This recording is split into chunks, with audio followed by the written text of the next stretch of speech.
Now that my shoes are all clean and shiny, it's time to start. And we are here in the city of Guadalajara in Mexico. And Guadalajara is not only known for its famous mariachi singers, but also for this bread. This bread is called Birote, and we will discover everything about it in the following movie.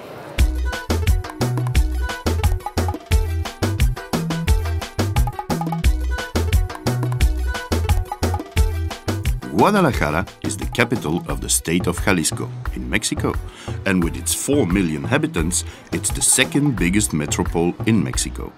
The famous Birote bread is a real tradition here. Its history goes back to the 19th century, when Maximilian was still Emperor of Mexico. Let's find out more about it. We are here in the Museo Regional from Guadalajara, and someone who can tell us more about the story of the Birote is Señor Don Pedro Fernández Somellera. Carlos, Entonces, buen día. Buen día. ¿Cuál es la historia del Birote?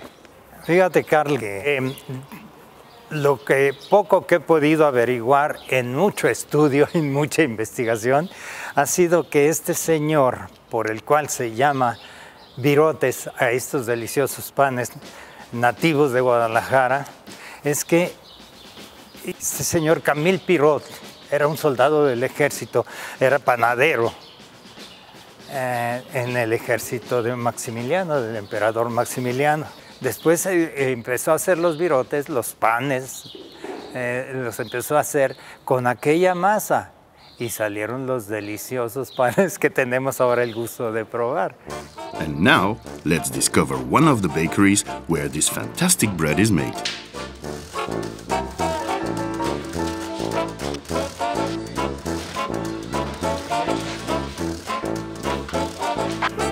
As promised, we are here in the bakery of Don Fernando del Rio, and Don Fernando will show us how to refresh the Birote sourdough, and together with him we are going to go through the whole process of this fantastic Birote bread.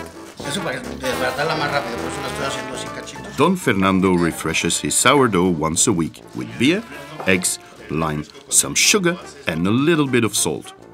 The mother dough has a strong acidity. The lime is present, but also other flavors, which are different from other sourdoughs. It's a unique sourdough that he has for more than 35 years.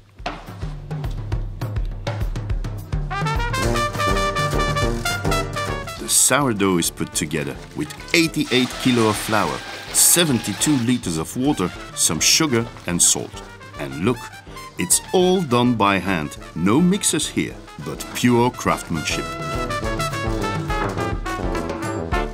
The traditional shape of the Birote is also obtained by hand. It's hardly believable how fast the typical shape of the dough pieces is obtained by these bakers. Each of the stone ovens is heated with a flame torch, like this one. Once fermented, each dough piece receives an incision at the top, before it is put in the oven. The bakery is running day and night, 7 days a week, which means that the ovens have a very constant temperature. This bakery produces around 10,000 breads a day. Look how the breads are taken out of the oven. 2 bakers remove the breads from the oven as a well-oiled machine. It's amazing.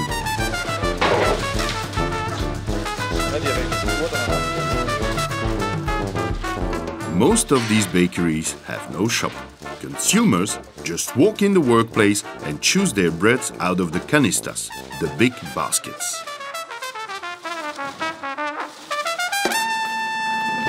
¿Es la muestra para mí? Sí. Para la biblioteca. Muchas gracias. De nada. This sourdough deserves undeniably a place in the sourdough library. But first, let's have a quick analyze of this sourdough at the Cake and Bake University of Guadalajara. In the bakery of Don Fernando, we have discovered that to make the sourdough of the Birote bread, we need limon, beer, and eggs. And Chef Daniel will explain us why. Utilizamos cerveza porque realmente de manera natural obtenemos el malteado de la cerveza y las levaduras que contiene. La vamos a procesar. Una vez el reposo de 24 horas, ya de ahí le vamos a dar agua. ¿Sí? Es como le vamos a hacer nuestra masa madre de 3 días. Una vez que tengamos nuestra masa, vamos a utilizar huevo y limón. Limón, que nos va a dar ese sabor ácido, es un aditivo de forma natural. Y el huevo, que cuando empiece su descomposición, nos va a dar esos sabores en la fermentación. Vamos a agregar estos dos ingredientes para obtener otra fermentación. Y ahí vamos a obtener esos sabores y esos aromas que realmente buscamos para las características de este pan. One of the places to taste the Birote bread are the local mercados, the marketplaces. Strangely, you will not find a lot of Birote breads in the bakery shops, because most of them are delivered to restaurants and food corners all over the city. Birote bread becomes then a local culinary specialty called torta ahogada, which can literally be eaten everywhere. Some specialized food corners serve only torta ahogada. The Birote bread is first stuffed with pork meat, called carnitas, that is simmered in lard with oranges, milk and a blend of spices.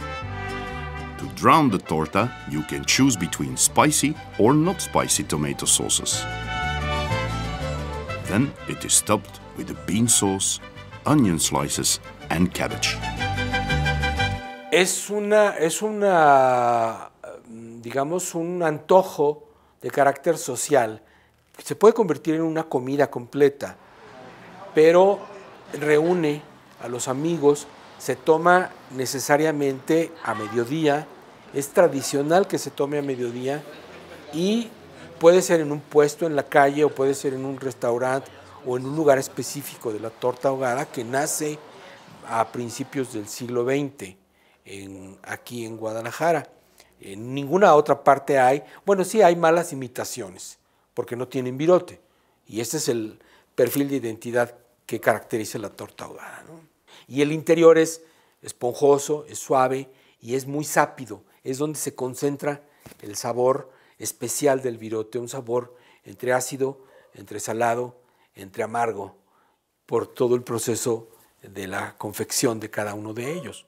And finally, the quest for sourdough brings us back to the sourdough library in Belgium.